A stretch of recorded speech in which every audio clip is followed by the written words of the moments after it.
Tiene el agrado esta noche de presentar al profesor Claudio Mayeregger, profesor de Filosofía y Teología, catedrático en el Instituto de Teología, en el Seminario Mayor San José de nuestra ciudad. El profesor es vecino de esta ciudad. Es mi profesor y esta noche nos va a disertar sobre un autor bastante poco conocido, un autor inglés, William Cobbett, de mediados del siglo XIX, que plantea una tesis sobre las 5 revoluciones, básicamente la revolución anglicana, la de Cromwell, de mediados del siglo XVII, la gloriosa de 1688, la revolución norteamericana de 1776 y, por supuesto, la Revolución Francesa de 1789. Lo interesante de esta exposición es que este autor inglés une con un hilo conductor todos estos trágicos acontecimientos que han destruido la cristiandad. Bien, no los molesto más y los dejo con el profesor. Muchas gracias. Muchas gracias. Buenas noches a todos. Agradezco al Centro General Belgrano y al profesor Alonso, que lo preside, esta generosa invitación para hablar aquí. Y he tomado un tema que es probablemente poco conocido en nuestro ámbito cultural. De hecho, yo a este autor hasta hace poco tiempo no lo conocía.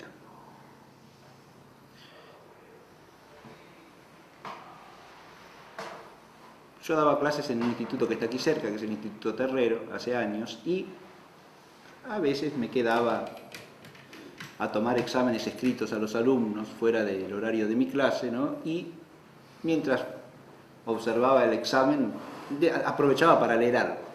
Entonces, antes del examen me iba a la biblioteca a buscar alguna lectura.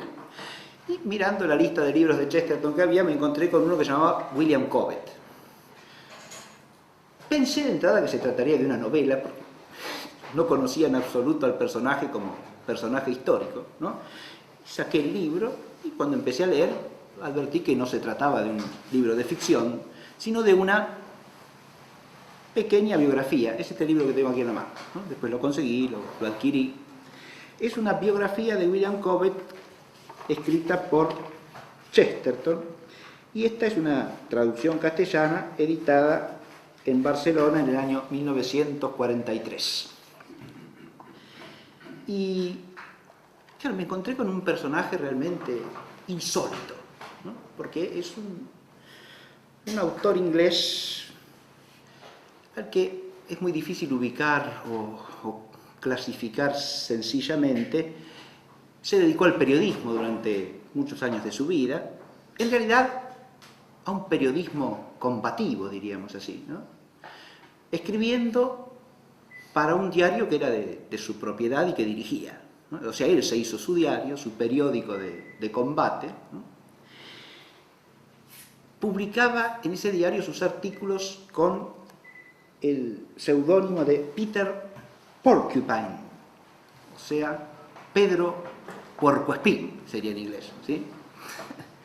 Ese apellido literario que elige es de alguna manera una manifestación de su carácter, porque es un hombre espinoso.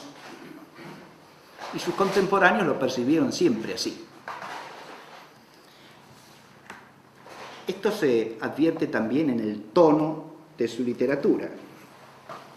En uno de los capítulos de este librito, que es la biografía que le dedica a Chesterton, que más que una biografía es un ensayo de interpretación del personaje y de su pensamiento, en uno de los capítulos Chesterton habla de Cobbett como historiador.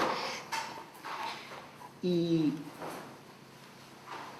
una de las apreciaciones que hace es, bueno, el tono en que se puede hablar de ciertas cosas y la independencia entre el tipo de lenguaje que se usa y la verdad de lo que se dice.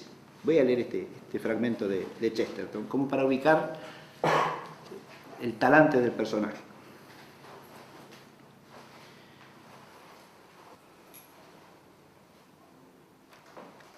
Y sin embargo es sin duda exacto que muchas personas que no pudieron escuchar a Cobbett escucharon a Lingard, que es un contemporáneo de Cobbett que escribe en un tono totalmente distinto. Resulta cierto decir que tal gente no podía oírle porque hablaba muy alto. Pero en cuanto a poner en duda lo que ha dicho, ya es otra cosa, y una cosa mucho más difícil.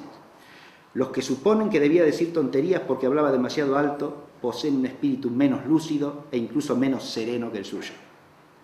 La veracidad no tiene nada que ver con la violencia en un sentido como en el otro. Un historiador puede preferir decir: el emperador Nerón tramó varias conspiraciones contra la vida de su madre Agripina y expresó su satisfacción cuando finalmente sus tentativas se vieron coronadas por el éxito. Pero otro puede decir: el tirano, traidor y sanguinario asesinó vilmente a su propia madre y su horrible crimen le proporcionó una alegría diabólica. La segunda versión registra el mismo hecho que la primera y de una manera igualmente exacta. Es correcto decir: el reverendo Titus Oates declaró bajo juramento que conocía la existencia de un complot papista, pero más adelante se comprobó que sus declaraciones, que provocaron la ejecución de numerosos papistas, eran una pura invención. Pero en todos conceptos resulta tan exacto decir, y ahora vendría el estilo de nuestro personaje, de Cobbett, ¿no? El embustero y perjuro Oates causó la muerte de inocentes católicos, tomando a Dios por testigo, de una manera blasfematoria, de su criminal mentira. El hombre violento cuenta la verdad con tanta lógica y precisión como el hombre más ponderado. Puede discutirse la cuestión de superioridad de forma literaria, no la superioridad en la exactitud del hecho histórico. Este hombre, William Cobbett, Pedro Puercoespín, ¿no?, nació en Farnham, Surrey, el 9 de marzo de 1763 y murió en Normandy, Surrey, el 18 de junio de 1835. O sea que es un hombre de la segunda mitad del siglo XVIII y principios del siglo XIX. Es un hombre contemporáneo de la Revolución Francesa, ¿verdad? En realidad es un hombre que cuando se produce el hecho de la Revolución es un joven, ¿no?, nacido en 1763.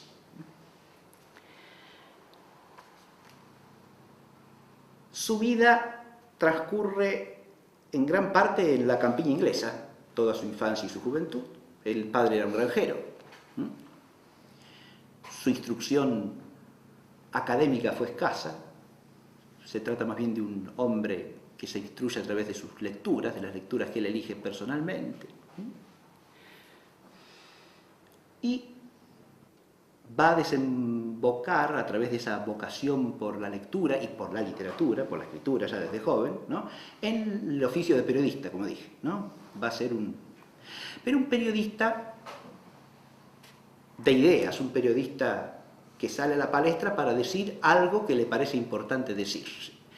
Y va a ser siempre un periodista polémico. Pero lo singular de esta polémica es que es polémico contra lo que podríamos llamar globalmente la modernidad, en una Inglaterra que ya en ese tiempo se jactaba de ser como la avanzada de la modernidad, ¿está claro? Y Cobbett, en ese contexto, va a empuñar el arma de la palabra para salir a quebrar lo que podríamos llamar la versión recibida de la historia de Inglaterra. Ubiquémonos, estamos en Inglaterra a fines del siglo XVIII, ya no en Inglaterra, sino en la Gran Bretaña, que viene hace unas décadas de ser inventada. Les recuerdo que el Reino Unido de la Gran Bretaña surge por el acta de unión de la reina Ana a comienzos del siglo XVIII, ¿verdad? Hasta ese momento existe el Reino de Inglaterra, que incluía Gales e Irlanda entera como posesión suya, y el Reino de Escocia, que a partir de Jacobo Estuardo, Jacobo I, estaban unidos personalmente en el mismo monarca, pero eran dos reinos con sus instituciones propias cada uno, ¿no? El Reino de Inglaterra y el Reino de Escocia. A partir de comienzos del siglo XVIII nace lo que se llama el Reino Unido de la Gran Bretaña, ¿no?, que se va a transformar con el tiempo en una sigla, ¿no? UK, el Reino Unido. UK, sí, muy bien. El Reino Unido.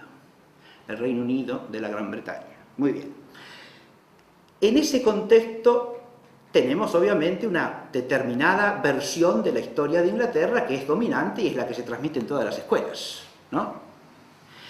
Y la obra de Cobbett que yo quiero comentar en esta conferencia se llama Historia de la Reforma Protestante en Inglaterra e Irlanda. Claro, en esa visión de la historia de Inglaterra que tienen los ingleses del siglo XVIII, yo dije, Inglaterra se entiende a sí misma como la avanzada de la modernidad. ¿Y la raíz de eso en qué está? En que es el primer reino de la cristiandad europea que rompe con la identidad católica. Es decir, que se separa de Roma. Se convierte en un reino cismático y luego protestante. Esto para los ingleses del siglo XVIII era su orgullo y su sello de identidad, ser la cabeza de una Europa nueva que había empezado con ellos y que los había tenido a ellos como adalides y los seguía teniendo. En cuanto uno empieza a leer la historia de la Reforma Protestante en Inglaterra e Irlanda de Cobbett, uno se da cuenta que Cobbett rompe lanzas contra esa visión. Yo voy a leer de entrada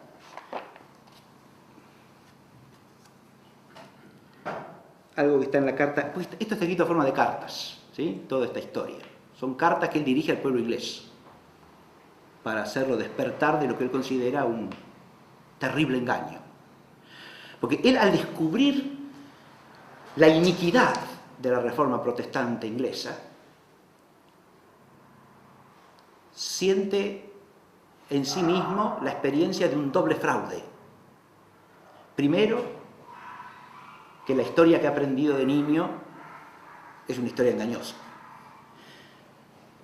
Y segundo, que a través de ese engaño le han robado su patria.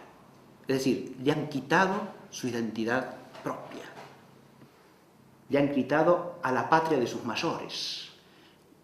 A esa Inglaterra que fue durante 900 años, lo repite a cada rato eso, un reino católico. Le han quitado su patria, se la han convertido en otra cosa, ¿no? Al final de la carta 15 hace un resumen y dice lo siguiente: hemos recorrido el periodo de 300 años desde el día en que Enrique VIII empezó la obra de la Reforma, pasando por escenas de robo y de sangre cuales jamás había visto el mundo. Y nos hallamos en el estado que indican las anteriores preguntas. Nos hallamos con 40 clases de religión protestante en lugar de aquella sola fe en que vivieron nuestros padres por espacio de 900 años. Nos hallamos divididos entre una multitud de sectas, las cuales se condenan unas a otras al fuego eterno, y hechos una mezcla extravagante de anglicanos, de metodistas, de cuáqueros y judíos, cambiando siempre según el viento, mientras que la fe de San Agustín y San Patricio permanece siempre la misma que dominó el corazón y ennobleció el trono de Alfredo. Aquí menciona a San Agustín. El San Agustín del que habla acá es San Agustín de Canterbury, o sea, el evangelizador de los anglos y sajones, ¿no? Monje benedictino romano, enviado por el Papa San Gregorio Magno, a fines del siglo VI, a evangelizar a los anglos y sajones que habían ocupado desde hacía unos poco más de 100 años antes la Britania, ¿verdad? De ese San Agustín está hablando, ¿no? Y San Patricio, que es el conocido evangelizador de Irlanda, ¿no? Y el Alfredo que nombra es obviamente Alfredo el Grande, rey de Inglaterra, ¿no? Arquetipo del rey piadoso para la memoria histórica inglesa, ¿no? Alfredo el Grande es el rey que unifica a los anglos y sajones contra las invasiones de los daneses, o sea, de los vikingos, ¿no? A fines de segunda mitad del siglo VIII. Y A partir de él se va a acelerar la unificación de estos reinos que va a dar lugar al nacimiento de Inglaterra, ¿no? Los pequeños principados o reinos anglosajones van a formarse como Inglaterra. Pero Alfredo es recordado en las crónicas antiguas como un rey que funda toda su actividad en la fe. Es decir, es un rey, es el modelo de rey piadoso para la memoria histórica de los ingleses. Bien.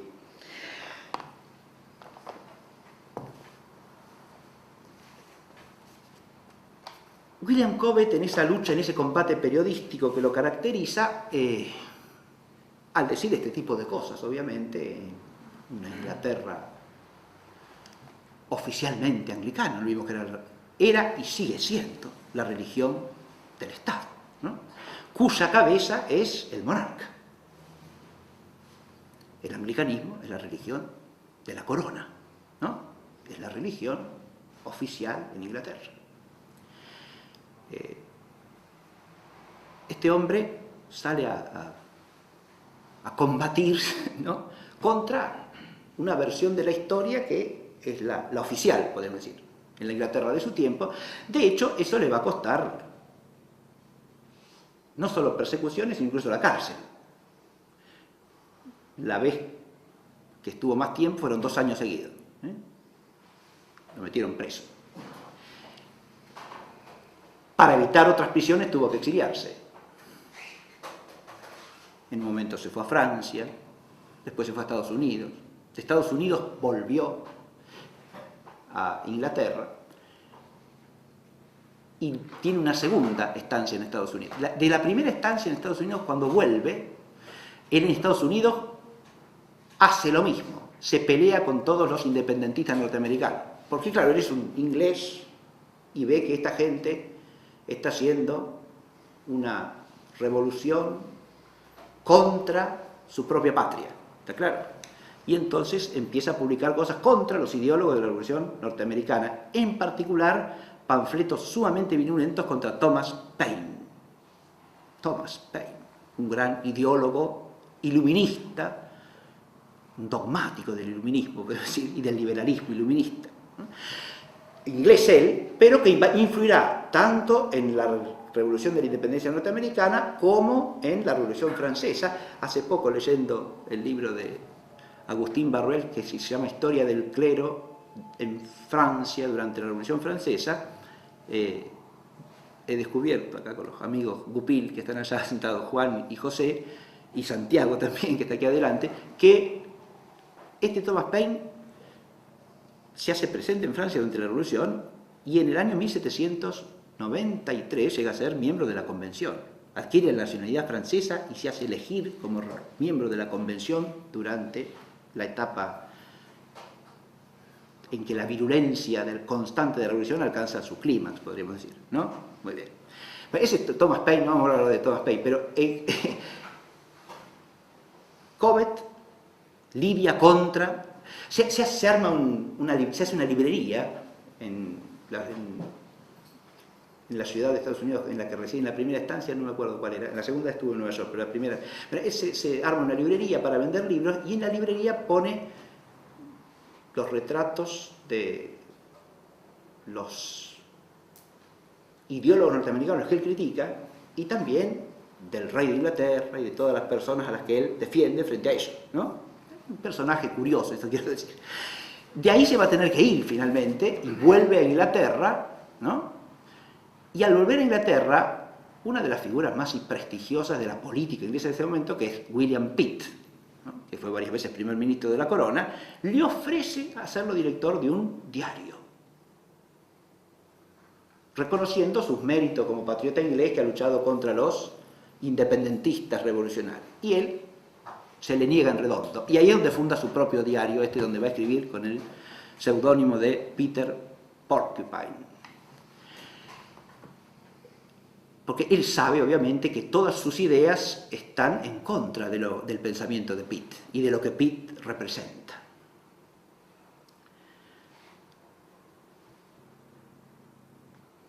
Esta actitud combativa lo acompaña hasta el final de su existencia, ¿sí? Incluso sus amigos más cercanos se lo van a ir apartando, porque claro, estar al lado de un puercoespín es siempre una cosa bastante dolorosa, ¿no? Ahora, él se casó siendo muy joven, estuvo casado toda su vida con la misma mujer, tuvo varios hijos, y ya llegando a su mediana edad, se compró una granja, ¿no?, para poder retirarse al campo, y va a ser en esa granja de campo, muy cerca del lugar donde nació, donde muera, ¿no? Su vida hace un círculo, dice Chesterton, ¿sí? Así donde empezó, terminó, ¿no?, en la tranquilidad y en el sosiego de ese campo inglés patriarcal al que él amaba entrañablemente, porque representaba esa Inglaterra perdida que él quería ver restaurada. La Inglaterra de la vida del pueblo arraigado a la tierra y con una economía real basada en una producción para el consumo de los que producían. Porque todo un aspecto fundamental de la visión histórica de este hombre, y en eso es algo que le atrae a Chesterton también, está centrada en la economía, de la que tiene también una visión tradicional. No ve la economía como el arte de multiplicar el dinero, sino como una actividad que tiene su raíz en la familia y es para el bien de las familias. Es decir, tiene el concepto clásico, antiguo de la economía al servicio no del hombre en abstracto, sino al servicio de la verdadera vida familiar y del bien de la sociedad y de la felicidad de la sociedad. Yo he tratado aquí de aproximarme a la figura de Cobbett. Voy a decir una sola cosita más acerca de la figura de Cobbett. Las obras principales, además de esta que yo voy a tratar un poquitito a continuación, esta, insisto, se llama Historia de la Reforma en Inglaterra e Irlanda y se publicó originalmente en el año 1826. Esta edición que yo tengo es una edición española, traducción al español, está traducida por Don Alfonso Chalimot de Verneuil, de la Orden de San Juan y de la Real y Distinguida Orden Española de Carlos III, oficial mayor de la Universidad de París, individuo de la Real Sociedad de Anticuarios de Francia, de la de Geografía, de las Reales Academias Española y de la Historia, de la Sociedad Católica de Buenos Libros, de la Sociedad Académica de Nantes, etcétera, etcétera. Y está publicado en Madrid, impreso por la imprenta y librería de Sancha, en el año 1827, o sea, apenas un año después de la edición inglesa. Adviértase el entusiasmo que ha despertado esta obrita inglesa en España, precisamente por la aguda crítica que hace de la reforma protestante en Inglaterra y la defensa de la tradición católica. ¿Está claro? Por eso, al año siguiente nomás se publica esta edición traducida al español por un noble francés, ¿no?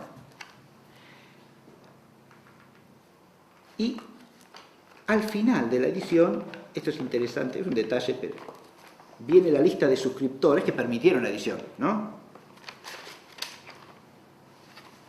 Están por orden alfabético de las ciudades, ¿no?, de España. Los suscriptores de Badajoz, de Barcelona, ¿no?, de Burgos, de Bilbao, de Cádiz. Que viene la lista de los que pagaron la edición, ¿no? Es un método interesante que hoy día podríamos tratar de restaurar, ¿no? Es decir, si hay alguna cosa que interesa ver publicada, ¿no?, uno puede hacer una colecta, digamos, ¿no?, y ver quién se suscribe. Y mucha gente en España se suscribió para que esto se pudiese publicar, ¿no?, en el año 1827.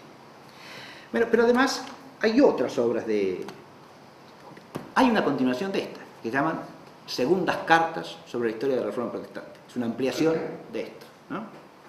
Después tiene una obra muy famosa de Cobbett, de las más leídas y consideradas por la crítica literaria inglesa posterior, La Gramática de la Lengua Inglesa.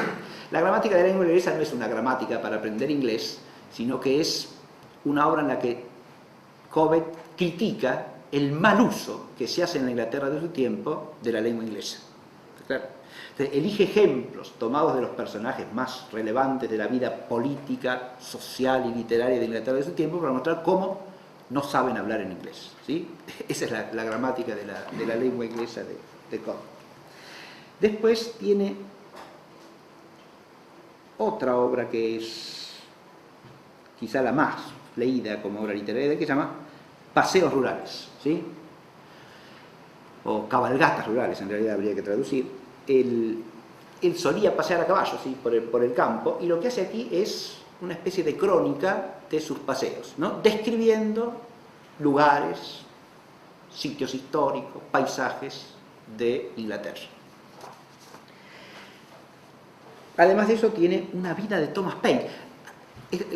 Menciono un detalle también, porque a Thomas Paine lo criticó durísimamente. La segunda vez que va a Estados Unidos, ya va con un cargo de conciencia. Thomas Paine ha muerto. Y él ha descubierto, ha leído cosas de Thomas Paine, en donde Thomas Paine critica cosas que él también critica de la vida económica de la Inglaterra de su tiempo, ¿no?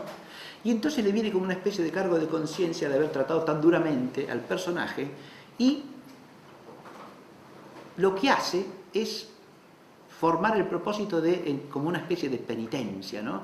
De repatriar los restos de Paine a Inglaterra. Y entonces lo hace desenterrar, el que estaba enterrado en Estados Unidos, lo hace desenterrar y se lleva los restos de Paine a Inglaterra. Lo cual, cuando llega a Inglaterra, causa burlas, desprecios. Además lo consideran un loco, ¿no? Una especie de hombre totalmente fuera de lugar. Chesterton, cuando comenta esto, dice cosas muy graciosas, porque claro, para los ingleses de ese tiempo, estamos en la primera mitad del siglo XIX, hacer eso es una especie de absurdo, de cosa traída de otros tiempos históricos. ¿A quién se le ocurre desenterrar los restos de alguien para traerlos acá a Inglaterra, ¿no? Es una cosa que les parece de mal gusto, diríamos, ¿no? Según los modales de la época, ¿no? Cosa como sacar, como lo vinculan con el tema de las reliquias, ¿no? Todas esas cosas de la superstición antigua, que a quién le importan, a quién le interesan. En definitiva, los restos de Paine se van a perder, no se sabe dónde están, porque nadie le quiso hacer una tumba y se había llevado los restos a Inglaterra. Bueno, muy bien. Estas son las cosas que nos pintan al personaje, ¿no? Es un hombre que podríamos llamar visceral, que cuando tiene una convicción no vacila en llevarla adelante, ¿no? Y sacar la consecuencia práctica de lo que él cree. Pero lo que quiero que centre nuestra clase no es la figura de Cobbett en sí mismo, pero no he tenido otra vía de inicio de esto que presentarla, sino el tema que da título a esta conferencia. Y es Cobbett y las 5 revoluciones. En esta obra sobre la historia de la Reforma Protestante en Inglaterra e Irlanda, Cobbett elabora una tesis. Esa tesis consiste en afirmar que hay una serie de acontecimientos que están encadenados entre sí, de manera que uno lleva al otro. Es decir, establece un nexo causal entre 5 acontecimientos históricos, a los que presenta como movidos por un mismo factor causal principal. Y son 5 revoluciones. Al decir esto, tendríamos que plantearnos cuál es el concepto de revolución en Cobbett.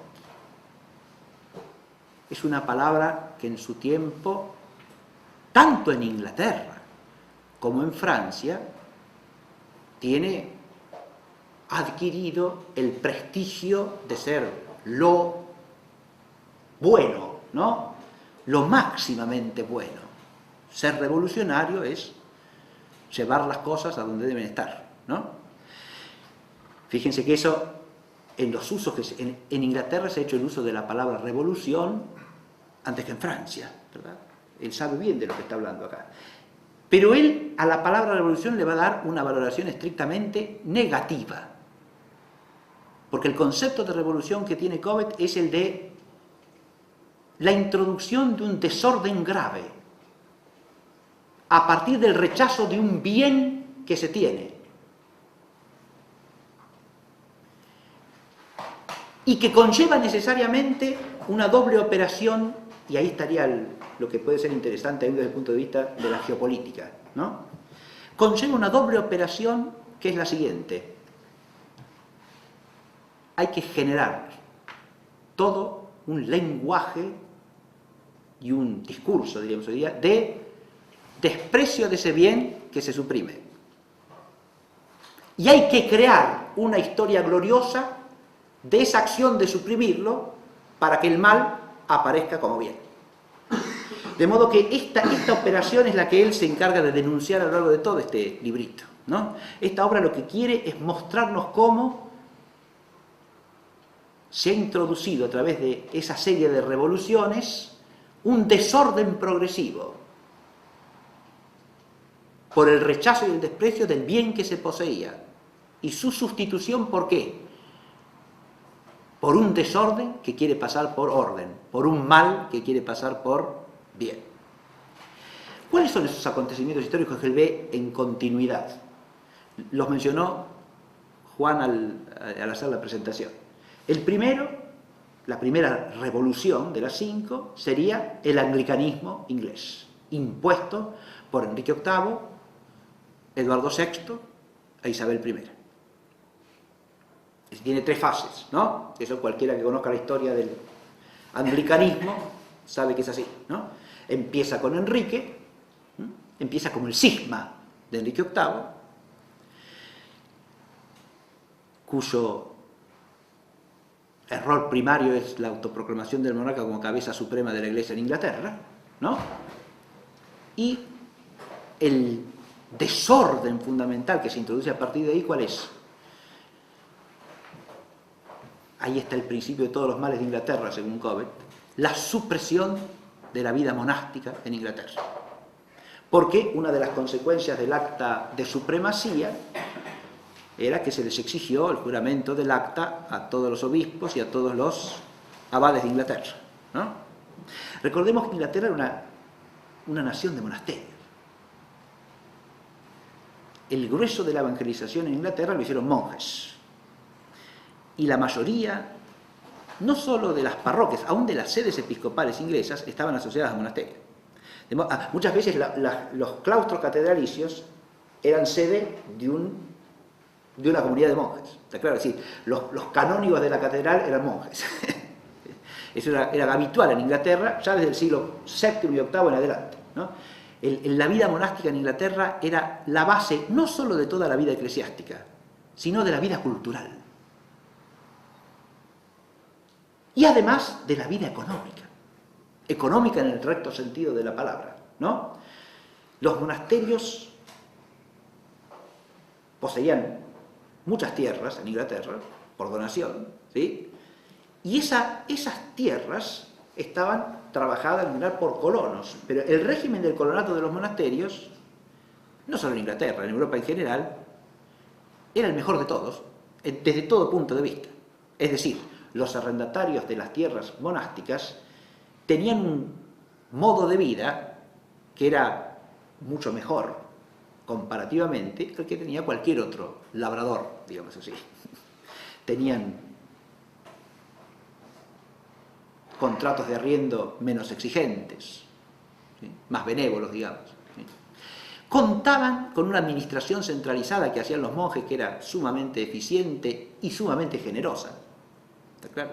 Recordemos que los cartularios de los monasterios son, dentro de la Europa de estos siglos, el primer tipo de instrumento de censo sistemático que existió, ¿no?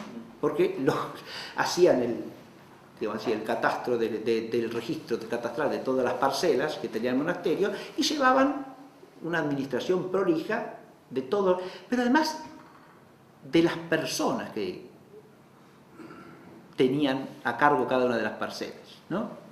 Con su nombre, fulanito casado con menganita, cuyos hijos son fulanito y menganita, estos son los arrendatarios de esta parcela, de esta otra. Si quieres, una administración personalizada, ¿se entiende? Donde al mismo tiempo que se administra, se vela por el bien espiritual y moral de esta gente, de la que ellos son de alguna manera responsables, ¿sí? Porque son la gente que trabaja las tierras que son propiedad, no de cada monje, no de la comunidad monástica, ¿no? Ahí está el otro tema que va a enfocar Cobbett de los votos religiosos e incluso del celibato religioso como uno de los bienes, además de la vida monástica, y el celibato clerical, uno de los bienes de la tradición cristiana que el protestantismo suprime, arruina, desprecia, vilipendia, caricaturiza con argumentos falaces de todo tipo, ¿no?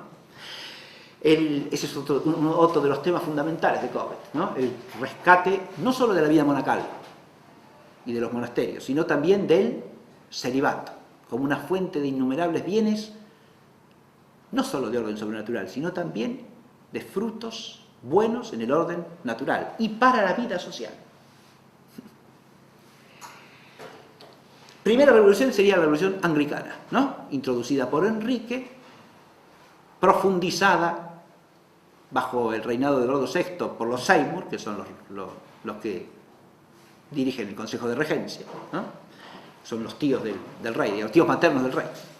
Y después del intervalo de restauración católica de la princesa y de la reina luego María, vendrá la anglicanización definitiva de Inglaterra, obra de Isabel I, ¿no?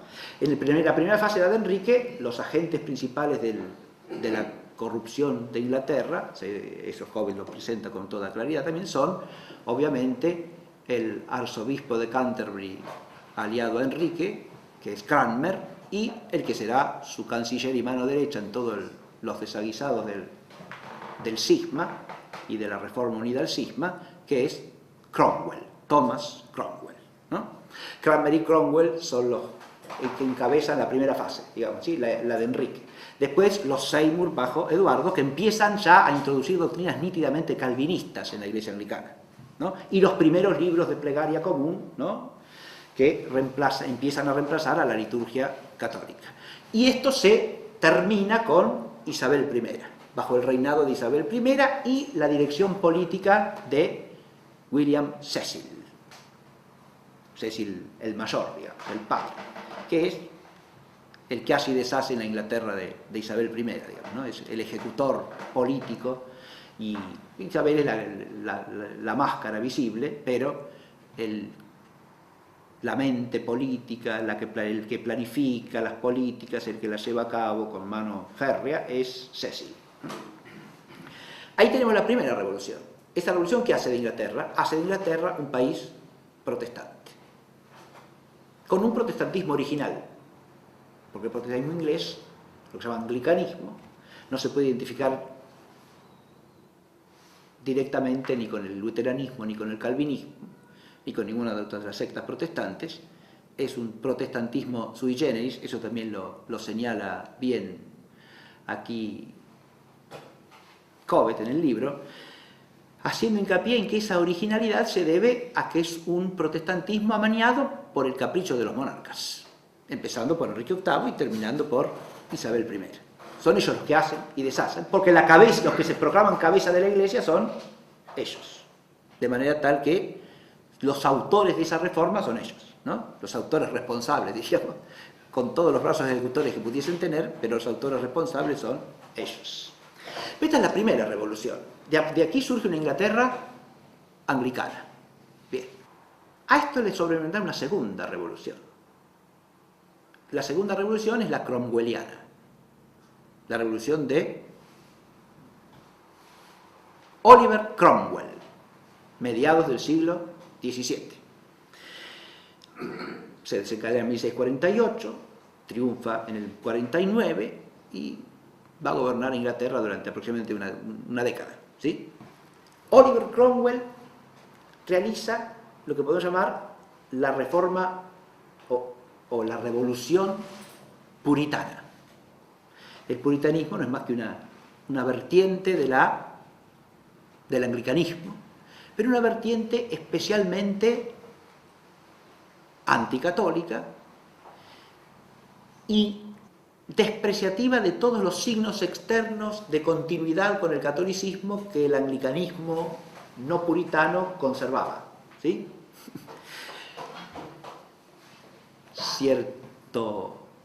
Cierta solemnidad tomada de la liturgia tradicional, ciertas vestiduras propias de la tradición litúrgica católica, ¿no? Lo vemos en el anglicanismo hasta el día de hoy, eso, ¿sí? Sí, cierto empaque exterior que de alguna manera disimulaba la revolución, ¿no? El puritanismo desprecia todo eso. Eso en realidad a Cobbett no le resulta del todo antipático, más bien le resulta simpático porque ve en el puritanismo una honestidad que el anglicanismo no tiene. Se advierte lo que digo, ¿no? Es decir, sostienen lo mismo, piensan igual, defienden los mismos errores contra la fe, pero estos renuncian al ropaje que encubre el error, diría, ¿no? Los puritanos. Pero esta revolución segunda se autoproclama a sí misma la revolución total, la revolución llevada a su término. Es decir, lo que pretenden los puritanos de Cromwell es llevar a término lo que han iniciado los reyes de Inglaterra en el siglo XVI. La revolución perfecta, acabada, ¿no? Esta revolución segunda, por un tiempo, suprime la monarquía en Inglaterra. Claro, porque recordemos que la revolución de Cromwell ejecuta, o pretende que ha ejecutado al rey Carlos I, ¿no? Y declara lo que se llama el Commonwealth, ¿no? Una especie de república de la cual Cromwell va a ser el dictador, ¿no? La cabeza ejecutiva. Esta forma de gobierno fue transitoria en Inglaterra, pero deja, según Cobbett, abierta una huella a proseguir, que es la radicalización en un doble sentido, religioso y político, de lo que se ha iniciado en la reforma del anglicanismo. ¿Está claro? Políticamente, porque tiende a desmontar la monarquía y reemplazarla por un régimen republicano. Y religiosamente, porque radicaliza, hace más virulento el protestantismo anglicano. Y eso incluso en gestos concretos. Ustedes saben que en la época de Cromwell se produjo una especie de paroxismo iconoclasta en Inglaterra, ¿no es cierto? Es decir, las imágenes que quedaban en las iglesias, los antiguos altares. Los altares habían sido en parte destruidos durante el anglicanismo del siglo XVI, pero las imágenes religiosas estaban en pie en muchos casos, ¿sí? Y en la época de Cromwell se procedió a una destrucción sistemática.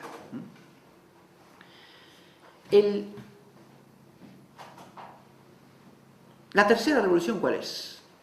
Es la revolución que los ingleses llamaron gloriosa. Incruenta, según ellos, pacífica, ¿no? Es la revolución que termina con la monarquía inglesa relativamente tradicional como forma de gobierno y establece la monarquía parlamentaria. Esta revolución acontece en el 1688, ¿no? Destronando a Jacobo II Estuardo. De nuevo, según Cobbett, el hilo conductor y la inspiración primaria, ¿de dónde viene? Del protestantismo, nuevamente. El protestantismo, ¿por qué? Que la revolución puritana de Cromwell es protestante, no cabe duda, ¿no? Ahora, esta también, porque reacciona contra lo que ha sido cierta tendencia a ser más benévolo con el catolicismo de los dos últimos Estuardos, digamos, que son Carlos II y Jacobo II. Más aún, a sus vínculos con el catolicismo por matrimonios con princesas católicas y a la posibilidad de que la corona pase a un católico, ¿no? Esta es una de las cuestiones fundamentales que aparece en el horizonte de la llamada Revolución Gloriosa. Él lo examina desde este punto de vista, pero además desde otro punto de vista. Esta revolución va a llevar al poder, de manera definitiva, a toda la clase de nuevos enriquecidos que ha generado el protestantismo. Ahí viene otra cuestión que Cobbett analiza ampliamente en su obrita. ¿Cuál es?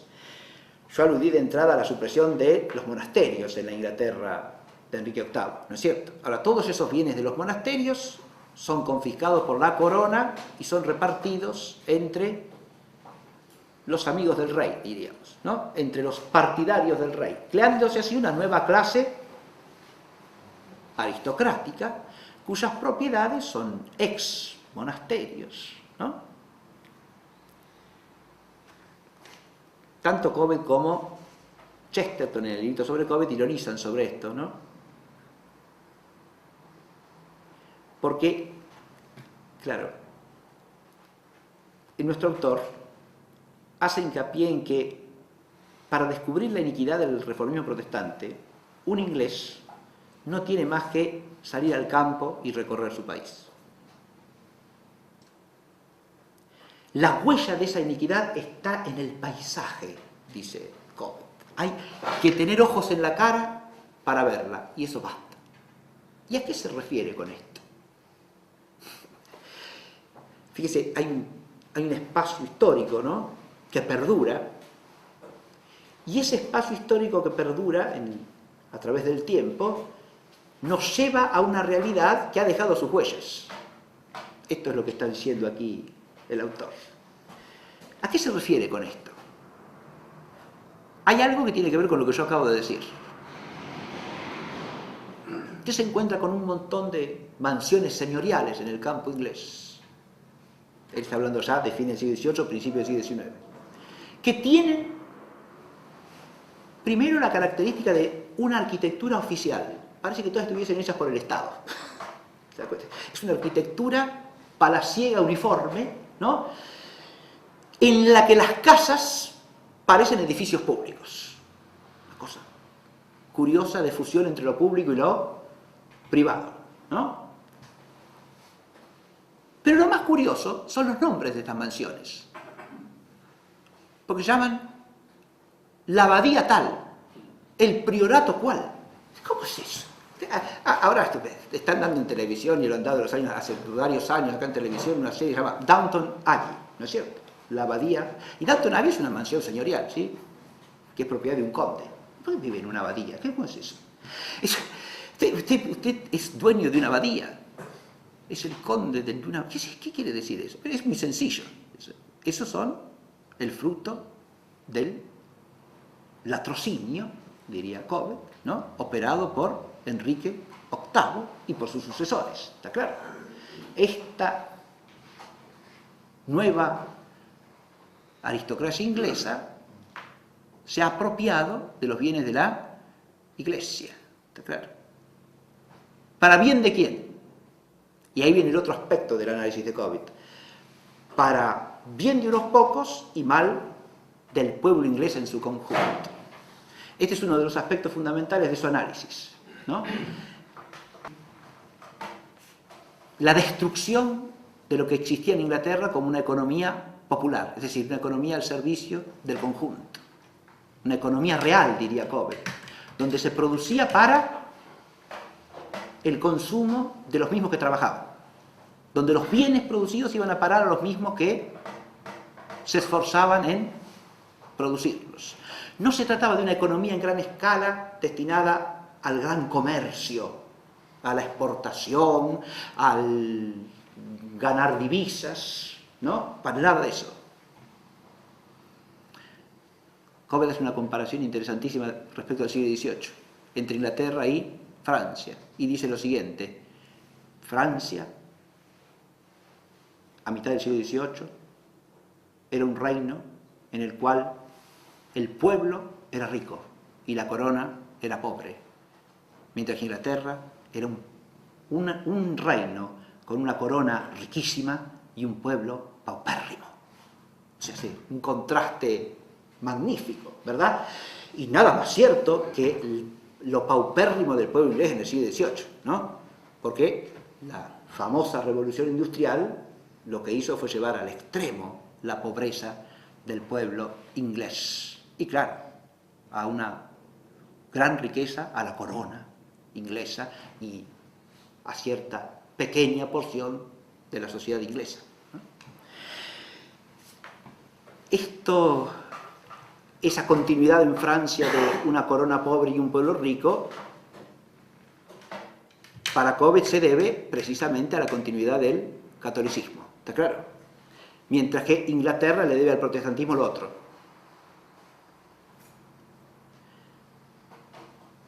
Uno puede decir, ¿pero qué tiene que ver una cosa? Lo que tiene que ver es amplísimo, ¿no? Ahí ya entramos en el aspecto que podríamos llamar teológico, doctrinal, en que hay que profundizar la tesis de Cobbett. Él no lo hace ampliamente esto, pero es una tarea que hay que hacer para darle mayor solidez al planteo de Cobbett. Estoy hablando de la tercera revolución, que es la revolución liberal inglesa, llamémosla, ¿no? La revolución gloriosa del año 1688. Esta va a llevar, dije, a la clase enriquecida por el protestantismo, ¿no? ¿Por qué el protestantismo necesita, según Cobbett, una clase nueva enriquecida? Porque necesita los defensores del fraude y los que armen la mentira histórica para la continuidad del fenómeno, ¿está claro? O sea, de la revolución. Toda revolución necesita crear esto, porque si no, no se continúa en el tiempo. Es una clase cuyos intereses creados nuevos están asociados al nuevo orden de cosas, ¿no? Y van a ser los defensores acérrimos del nuevo orden de cosas, porque si no, pierden todos los privilegios que han adquirido. Esta es una necesidad del fenómeno de la revolución. Y ese fenómeno de la revolución, en la perspectiva de Cobbett, lo introduce el protestantismo, como revolución religiosa, que es la más profunda de todas, y eso no cabe la menor duda, en mi opinión. No hay revolución más profunda. No hay aspecto más profundo en cualquier cambio de cosas que el cambio religioso. Todo lo demás se desprende de ahí. Mostrar cómo se desprende puede ser una tarea difícil y ardua, pero se desprende de ahí. Sin embargo, a pesar de ser difícil, no es imposible. Por ejemplo, tomemos algún datito. La primera revolución, la de Isabel, de Enrique e Isabel, digamos, ¿no? ¿Va a introducir algún cambio concreto que afecte a la vida económica de Inglaterra, además del tema de las propiedades monásticas confiscadas y repartidas por la corona, de la creación de una clase de nuevos ricos interesados en mantener el orden protestante, etc.? Además de todo eso, la reina Isabel I, hacia el año 1575 aproximadamente, por primera vez en un reino europeo de la cristiandad, ahora un reino protestante, despenaliza la usura. O sea, a partir del reinado de Isabel I, la usura en Inglaterra pasa a ser legal. ¿Y esto tiene arraigo en la religión protestante o no? Por supuesto que sí. Recordemos que a partir de Eduardo VI, dije, se infiltra el calvinismo, ¿no? En Inglaterra. ¿El calvinismo nació dónde? En Ginebra, ¿no?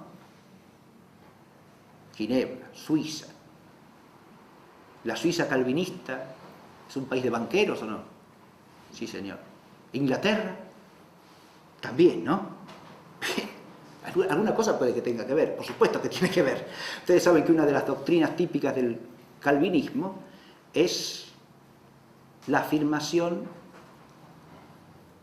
de que un signo de elección divina para la salvación es el crecimiento de la fortuna material, ¿no?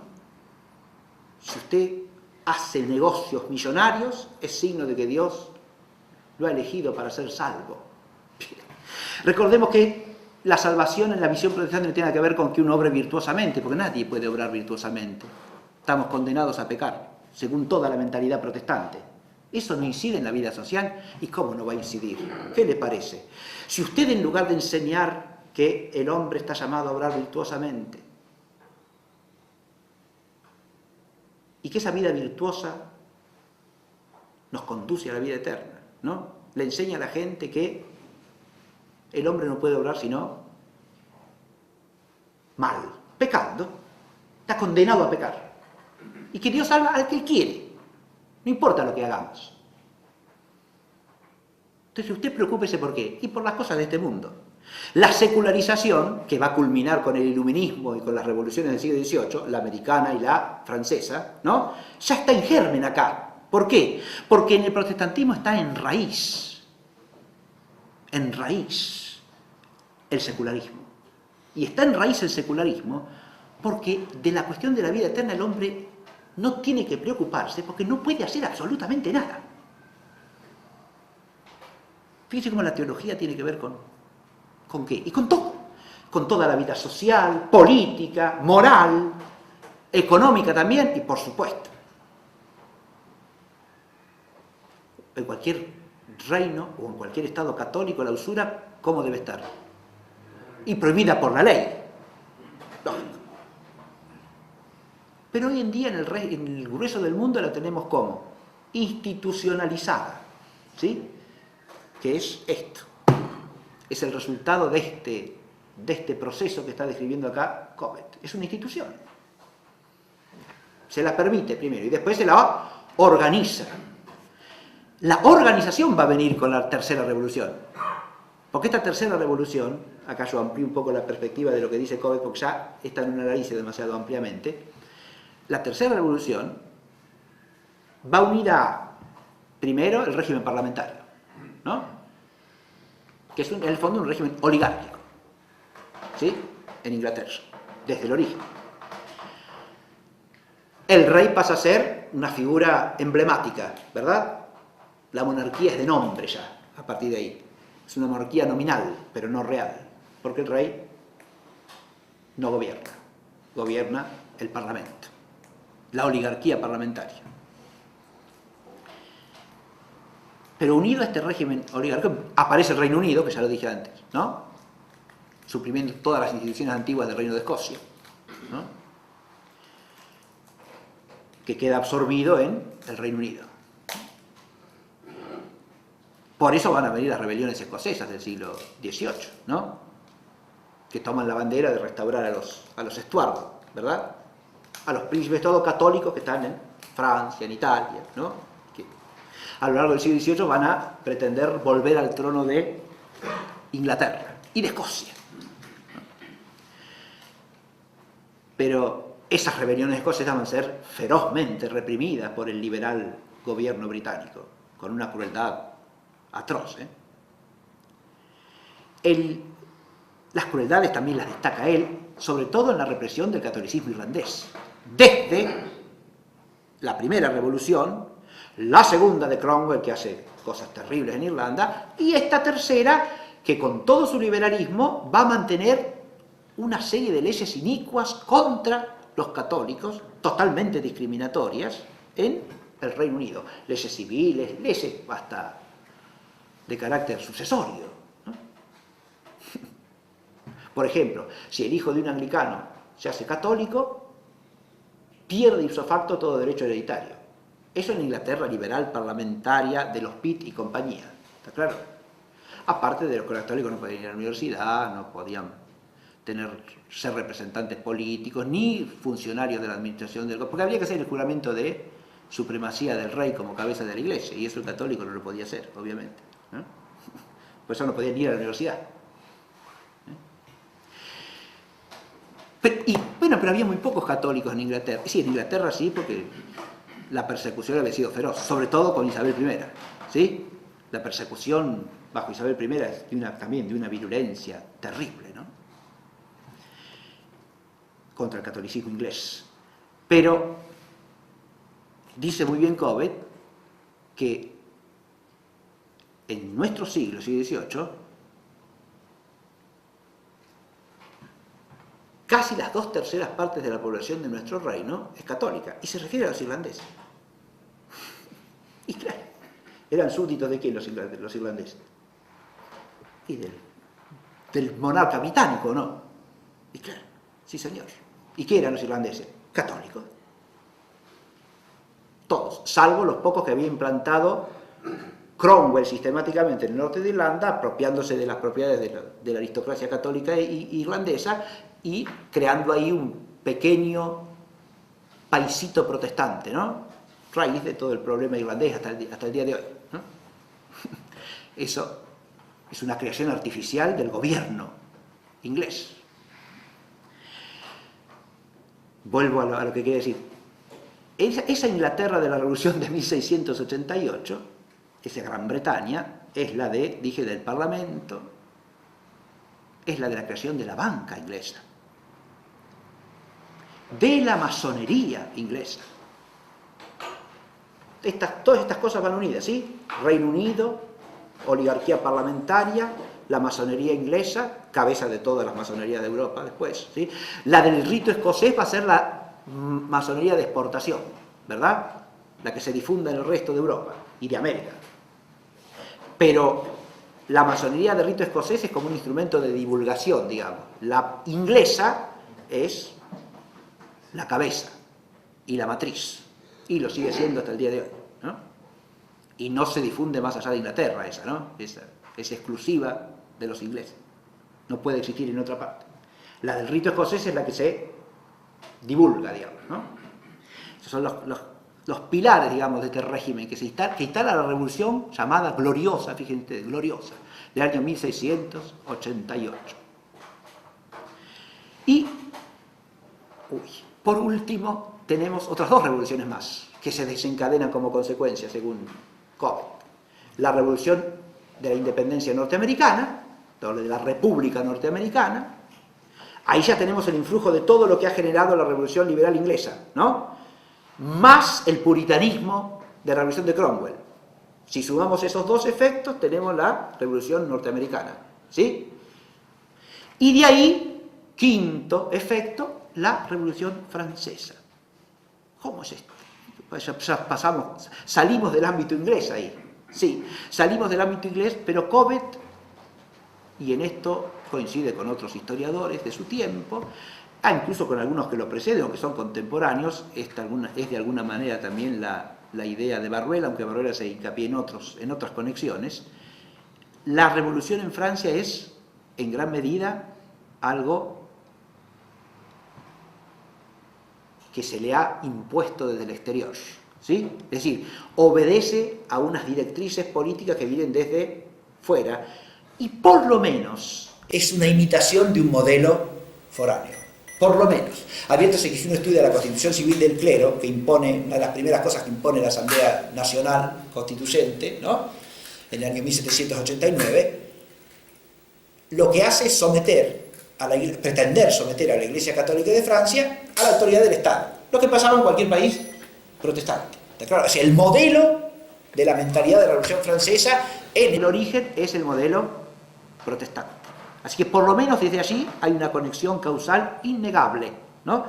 Si detrás de eso hay conjuras, si hay articulaciones políticas de influir, algunos personajes como el de Thomas Paine que yo mencioné hace un rato, más bien parecen poner de manifiesto que existe eso también, ¿no? En cierta medida pudo haber existido. La propagación de la masonería de rito escocés en Francia luego del XVIII también ha sido fomentada probablemente desde la matriz, ¿no? Y sí, claro, seguramente.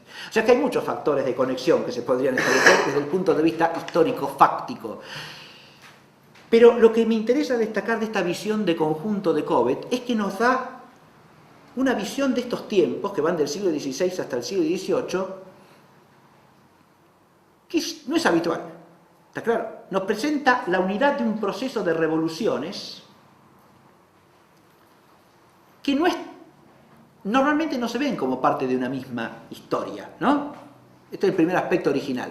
Pero además, lo más original, más interesante, en mi opinión, y lo más profundo, creo yo, es que ve él detrás de este proceso histórico una causa principalmente religiosa.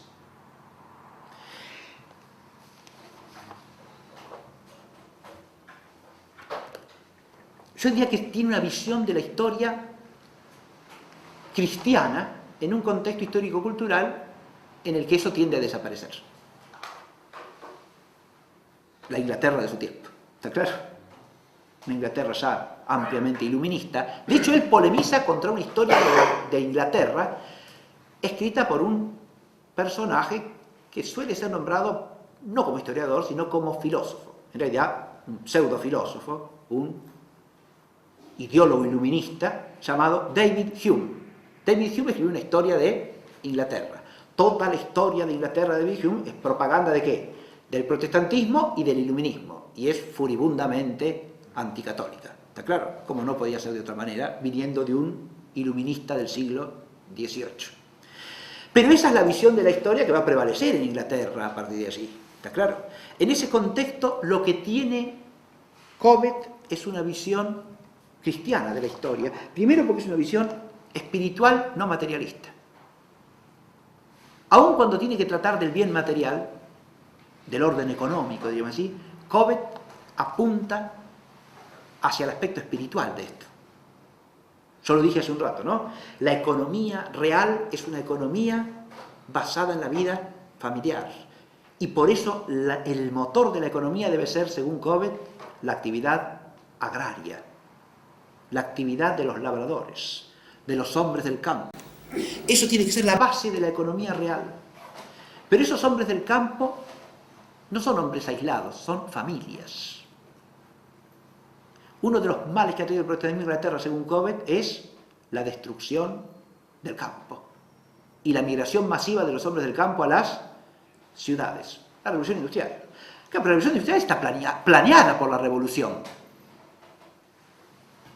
política, sí, y más profundamente religiosa, ¿o no? Esa revolución industrial supone una serie de medidas que se toman después de la revolución gloriosa, precisamente, pero supone por lo menos la banca de Inglaterra, ¿no? ¿Quién financia la industria maquinizada? ¿No? Sino la banca inglesa.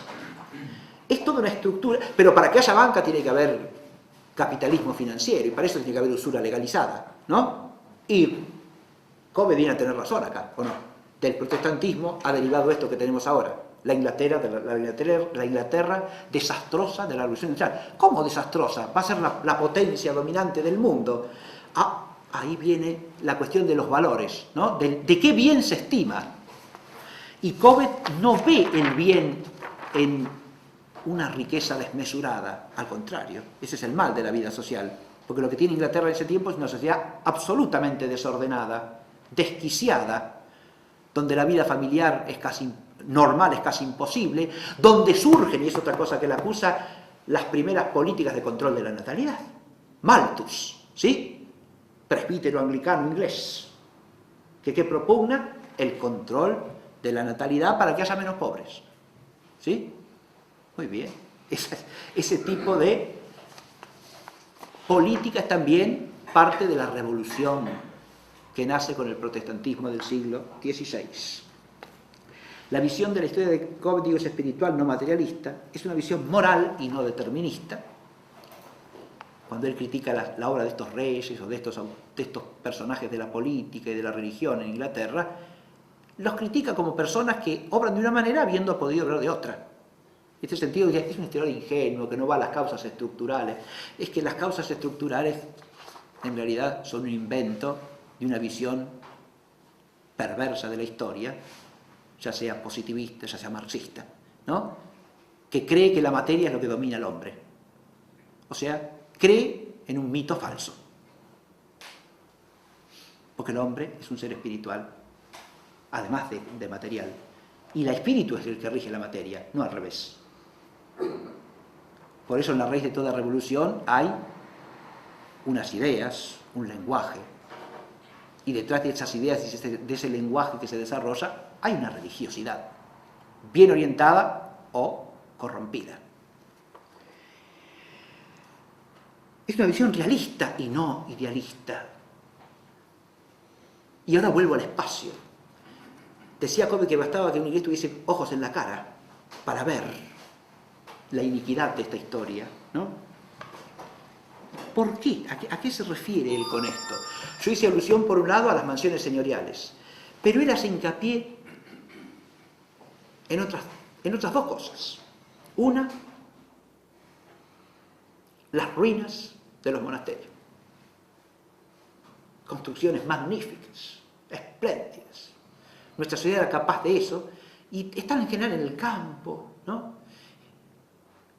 Y todo eso fue destruido.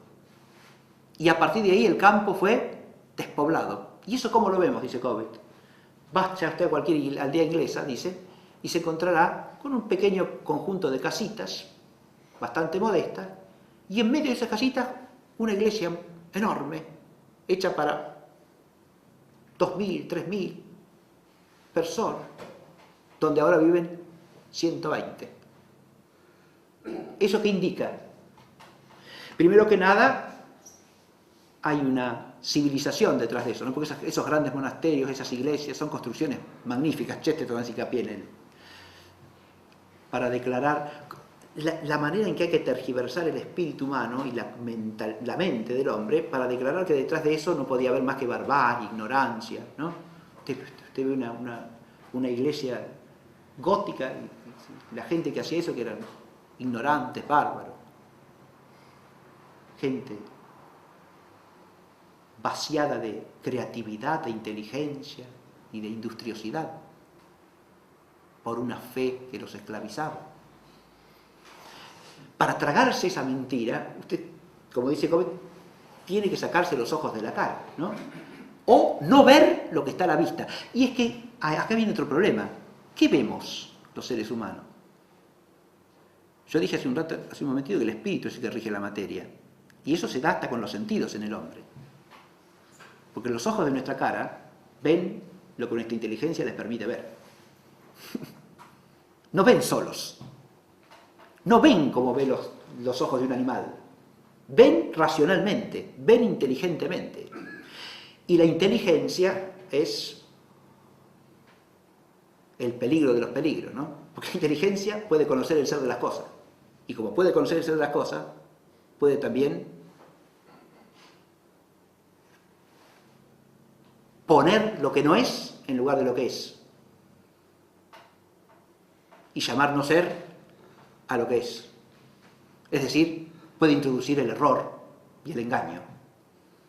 Y nuestros sentidos no funcionan separados de nuestra inteligencia, y menos todavía de nuestra voluntad, porque vemos lo que nuestra inteligencia nos permite ver, ciertamente, pero además lo que queremos ver, y no vemos lo que no queremos. Es decir, la voluntad también dirige nuestros sentidos, ¿verdad? No basta tener ojos en la cara. Los ojos en la cara funcionan en la medida en que el espíritu los abre, ¿no? Y por eso es importante la palabra, y la palabra es importante también en el orden total de la vida social humana, en el orden político, en el orden económico, porque la palabra es lo primero que nos hace ver el ser de las cosas, ¿no? Yo hubiera querido leer más textos de Cobbett, pero ya voy a terminar. Y voy a leer algo que tiene que ver con esto, ¿no? Que estaba diciendo al final. Porque él dice que una de las cosas de que el protestantismo, la versión protestante, acusa al catolicismo es de incultura, de falta de civilización, etc. Entonces él hace una comparación entre la Inglaterra de su tiempo y la Francia de su tiempo, siglo XVIII, y muestra cómo hay muchos más hombres de letras en Francia, teniendo en cuenta la proporcionalidad de la población, porque como en buen inglés los números no se le escapan nunca, ¿no? Hace la proporción de población para equiparar cuál tendría que ser el número, ¿no? Parejamente, y muestra la ventaja enorme de Francia sobre Inglaterra, y aún de Italia, dice, como aún de Italia sobre Inglaterra. Pero termina con esto. Hasta los italianos mismos, dice, nos han excedido en cuanto a inteligencia. Pues, sin embargo, de ser su población muy inferior a que nosotros, nos tiene tan orgullosos, es mucho mayor el número de sus hombres de ingenio, el de los nuestros. Pero ¿no será posible que yo padezca alguna equivocación? ¿No querría acaso entender nuestro escocés por la palabra inteligencia, el arte de hacer no libros ni cuadros, sino cartas de orden, letras de cambio, obligaciones, billetes del Exchequer, notas de banco inimitables y otras cosas semejantes?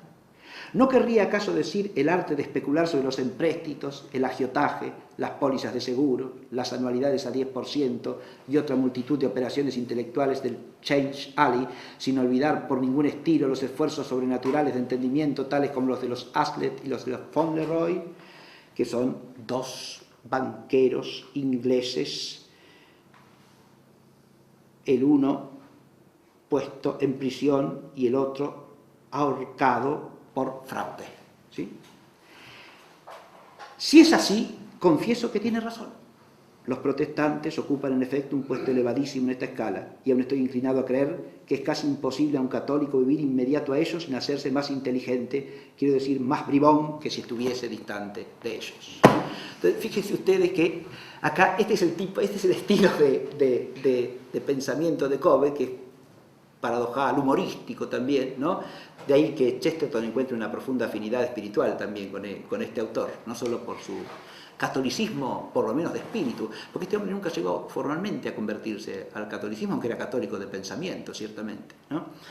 Cobbett, Chesterton sí, pero encuentra una afinidad también en este espíritu irónico que tiene, sarcástico, pero con una ironía combativa que quiere abrirle paso a la verdad. Yo diría que podemos sacar una lección final de estos textos, de este texto de esta obrita de Cobbett en relación con nuestro tiempo, porque Cobbett, al plantear los bienes que se han perdido por esta revolución protestante continuada, que termina la revolución impía, ¿no? Ahí habría varias cosas que analizar. Hay dos bienes que él destaca de los que se han perdido. Uno es la familia. La familia como base de la vida social, en todo orden, moral, político, económico y cultural. Y el otro, el monacato, el otro bien que se ha perdido, también como base de todos los aspectos de la vida social. Yo diría que aquí tenemos algo en lo que vale la pena reflexionar, porque si hay que crear un espacio humano en orden a una renovación de lo que debe existir y a un retroceso de lo que no debe darse en la existencia de los hombres sobre la tierra, estos dos focos serían como los pilares en los que hay que pensar, creo yo, ¿no? Y los que hay que fomentar. Por un lado, la existencia de la vida familiar, y de una vida familiar que sea la base de la vida económica inclusive, ¿no? ¿Cómo es posible eso hoy día? Esto es una cosa no fácil, pero no imposible tampoco. Pero por lo menos hay que pensar en la vida familiar como ejemplo primario de vida social auténtica. Y en el otro extremo el monacato, sin el cual no puede haber vida religiosa auténtica. Fíjese que vistos teológicamente estos dos extremos, el uno nos une a los orígenes, ¿no? Al Génesis. El monacato a su vez nos atestigua una vida que es anticipo de la vida celestial, ¿verdad? Uno tiene una dimensión genesíaca y el otro escatológica. Y quien une el principio con el fin es Jesucristo nuestro Señor, que es el que hace la plenitud de la vida familiar en la familia cristiana y funda el monacato, que es anticipo del reino de los cielos, ¿no? De manera tal que entre la familia y el celibato por amor al reino es donde hay que buscar, creo yo, las vías para una restauración de una vida social auténticamente cristiana, y siempre fundada ¿en qué? En la gracia del Señor, porque sin la gracia del Señor no podemos nada, obviamente, ¿no? Pero yo creo que ahí, en eso hay que, si no se piensa en eso, sino que se piensa en cosas que son los mismos instrumentos del enemigo, yo pienso que se le está cediendo el terreno de los principios al enemigo, ¿no? Y creo que es una estrategia errónea. En lo que hay que pensar es más bien en esto. Se me ocurre a mí, nada más, ¿no? Es una reflexión que hago en voz alta, simplemente, ¿sí? Y muchas gracias por la atención prestada.